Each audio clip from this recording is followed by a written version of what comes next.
How's up, y'all? Was popping this deep. I was reacting to this video about comedy hype. This is why Katt Williams and Kevin Hart had beef. Beef. I don't feel like Kevin Hart got beef with Katt. I feel like it's the other way around. I feel like Katt Williams been talking shit about Kevin Hart, and Kevin Hart just living his best life. Like, nigga, I'm rich. I don't give a fuck what you talking about, you know? So, I feel like Katt Williams needs to sit down somewhere.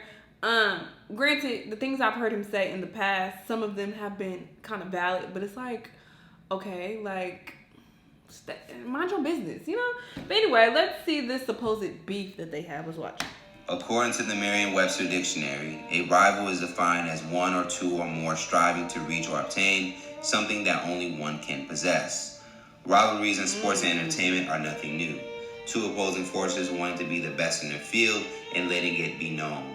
Kevin Hart and Katt Williams have not only dominated comedy, but they may in fact be behind the biggest rivalry in comedy history. In fact, this nearly 8-year feud could quite possibly see no definite ending for a number of reasons. But how did it even start? We have to go back to 2008. Katt Williams had just released his then new special entitled It's Pimpin' Pimpin'. This would take 6 years after audiences would first discover Williams in Friday After Next. At this time, Williams was quite possibly regarded as one of the hottest comedians in the world. Now, 2008 would become a noteworthy year for this feud, kind of a transition of power. You see, it is well documented that Hollywood has a history with pushing a single black stand-up comedian at a time.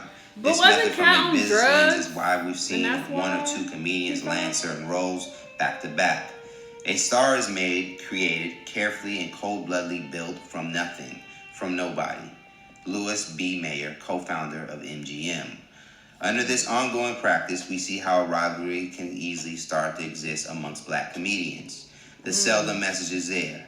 There only can be one king. According to Hart's book, I Can't Make This Up, he was never intended for his role in 2008's Fool's Gold. In fact, Katt Williams had landed the role, which was filming in Australia, but he ended up getting into some legal trouble and wasn't allowed to leave the country. Whose fault is that? The casting agents called my manager and said they needed a comedian as soon as possible to play a villain in the film named Big Bunny. And that's how Kevin originally landed the role. This casting change would mark as the first time people would publicly hear about a 5'5" Katt Williams and a 5'4" Kevin Hart being matched up against each other. Now, before Fool's Gold, Hart was quietly building and working behind the scenes. In 2003, the Philadelphia comedian would land Scary Movie 3, and in 2004, he would feature in Along Came Polly, landed a sitcom, which was quickly canceled, but would gain a starring role in his own film as Nishan in Soul Plane. Fast forward back to 2008, Hollywood appears to have decided it was time to utilize Hart even more. After Fool's Gold, Hart would then share the screen with Eddie Murphy for Meet Dave that same year. And again, according to Hart, in an interview with The Breakfast Club in 2012, Katt was supposed to be in that instead of him. See, I don't even think they said what the offer was. I was like, yup. The next year, he would then get pushed to release his first 1-hour special, I'm a Grown Little Man. Meanwhile, 2009 appears to be Katt's decline in Hollywood. Despite releasing another notable special, Pimpadelic, Katt's relationship with Hollywood was slowed down. According to IMDb, Katt will only appear in one movie for the entire year, Young American Gangsters. His crown was now in jeopardy of being lost. In 2010, Hart would align with an all-star cast for Death at a Funeral. The film would feature Chris Rock, Tracy Morgan, and Martin Lawrence. Now, upon looking at this, one could see Katt Williams fitting into the equation of this movie's comedy lineup. Hart would also land 3 other movies, which included Little Fockers. And that same year, Kevin would return with another comedy special, Seriously Funny. Meanwhile, Katt would release his special 9 Lives, but would only bring in 1 film credit for the entire year. For the next 2 years, Williams' roles in Hollywood would be close to non-existent.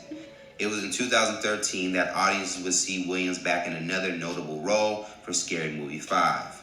While doing press for the film, Williams would for the first time publicly acknowledge a rival between him and Hart. I don't have a problem with Kevin Hart. I never have. Simply because I'm a fan of comedy and judge a person by what they bring comedically. If I am the king, then my crown is not supposed to be able to be worn by anybody else. So now, that doesn't mean that they're not going to try and put it on somebody else's head. and walk him around and tell you that he is a king. But the crown won't match, and the crown is going to be too heavy for that baby boy. So now all I say is, I want my crown back. The comedy Lord giveth, and he taketh away. The following year, in 2014, a clip of KATT appeared on Vlad TV, where he explained how he was able to pave the way for the Kevin Harts of the world. I told Kevin Hart's people how to make Kevin Hart because I don't mind competition. I'm really the greatest of all time, so I can build you to fight me. The rivalry was officially known, not from just KATT's words, but what both comedians bring to the stage. KATT's style of comedy speaks to a certain audience outside of the mainstream, those who care for truth. His topics mainly include politics, conspiracies, and a view of the hood today. On the other end, Kevin represents a more conservative perspective, one based on being the perfect example of a family man, stays away from politics, and other controversial topics, which KATT, on the opposite, has learned to embrace. This rivalry is the ultimate good guy versus bad guy. In 2016, a group of women in Atlanta ran into KATT and asked for a picture after his show. According to the women, KATT quickly became irritated and verbally abusive. I said Kevin Hart funnier anyway, and that light lit a fire under him. The next thing I know, he's charging at me. He actually hit me right here in my left temple and tackled me to the ground. We were tussling, I get kicked, and I got pulled. During that same show, KATT went on a rant about Kevin Hart. According to the Philadelphia Inquirer, KATT said, even if the nigga's a puppet, it's not his fault. Don't be mad at Kermit the Frog. Be mad at Jim Henson. Don't say Donald Duck when you really mean Walt Disney. I don't care nothing about what happens to Kevin. I wish him the best. I just know that somebody's hand is stuck up that baby. Understand? Oh, we're at a puppet show, boo-boo? Please believe me, you're looking at the only thing that ain't. That same weekend, Kevin seemed to have responded to KATT's comments with a humble brag. He posted a picture of himself on Instagram alongside Dave Chappelle and Chris Rock. Me and Dave Chappelle with our brother Chris Rock tonight at the Oscars. True professionals understand the importance of sticking together and supporting one another. It's about helping one another, not trying to tear each other down. The insecure ones will never understand that support and encouragement. That same month, KATT didn't appear to be done. KATT would release a video challenging Kevin to either a rap cypher, comedy battle, boxing, or basketball for $5 million. On that stage, we can put whatever you want. A full court basketball court, a boxing ring, 2 microphones for a rap cypher. Or you can get your ass dusted in comedy on that stage. But it's $1 million up for each one. That's $5 million, Mr. 28 million in Forbes. KATT was going to be in Kevin's hometown of Philadelphia for a show and was ready to settle the score. A few days later, KATT would be a guest on V103 in Atlanta and would go on to apologize to Kevin for the challenge. KATT said that he made a mistake, but didn't make a total mistake. He meant to cut the snake, but he meant to cut the head of the snake. That year, KATT wouldn't have any new credits, while HART, on the other hand, would release his special, What Now?, along with several other films, and also starring in BET's Real Husbands of Hollywood. Years would go by, and the rivalry would get quiet as Kevin continued his run in Hollywood. Then, in 2018, KATT appeared on V103 again in Atlanta to support his comedy comrade, Red Grant. In the interview, KATT would criticize Kevin Hart, Tiffany Haddish, Lil Rel, Gerard Carmichael, and Hannibal Buress. KATT would imply that Kevin was not a true leading man and said he was picked.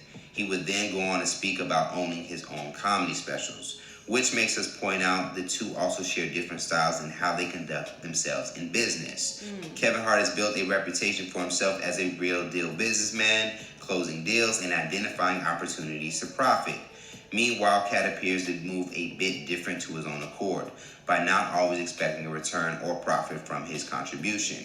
In response to KATT's comments, Hart would appear on The Breakfast Club to directly address KATT. What's wrong with him My frustration with Katt Williams comes from, you keep pointing at Hollywood and the white man, this and this. When do you take responsibility for your actions? You had the shot, you were the guy, you didn't show up to work, you effed up promo shoots, you became a risk to the studio, which is why the studio stopped effing with you. Of course, KATT heard the message and went on Instagram Live to indirectly respond back to Kevin. I don't mind making $1 million a month and keeping my soul. While using that same Instagram account, KATT would later share a meme that took a direct jab at HART for kissing The Rock in 2016 Central Intelligence. He would also let HART know that they both can handle the matter physically. I was just in the gym and I'm headed to Mayweather's. I'ma knock your motherfucking mouth sideways, boy. I ain't Stephen A. Smith. I'm really out in these motherfucking streets, my nigga. Since 2018, KATT has gone on to win an Emmy for his role in Atlanta, released a Netflix special, appeared on Blackish in 2019, and most recently Last OG in 2020. As far as HART, he has continued to build out his resume with films like Jumanji, The Secret Life of Pets, and a comedy special with Netflix in 2019. This rivalry appears to have happened because of what we've seen in the past. Two different styles of comedy, and the industry saying there only can be one, and the natural buildup of competition, which is why Kevin Hart versus Katt Williams may never be over. Oh my God, it needs to be. Katt Williams needs to sit down somewhere. Like, nobody told you to be on drugs. Nobody told you to start attacking people, fighting little kids and shit. Didn't he fight this, like, 13-year-old and got his ass whipped or something like that? Like, you have made yourself look bad. So, yeah, they stopped fucking with you in Hollywood because of those reasons. So you trying to blame it on other things. It's just like, sit down. This is a common case of jealousy, in my opinion. That's what it looked like. Kevin Hart started blowing up and he felt some type of way because he was at a higher level at one point and Kevin Hart like skyrocketed and then passed him up. So it's like, just work harder. Like, be on your grind. Like, what's the problem? Why you talking shit about him and saying he a puppet and I could keep my soul and make my little $1 million a month? And it's just like, you sound salty as fuck. But I'm sure. Y'all let me know what y'all think. Let me know what other videos you want me to react to and I'll see you in the next one.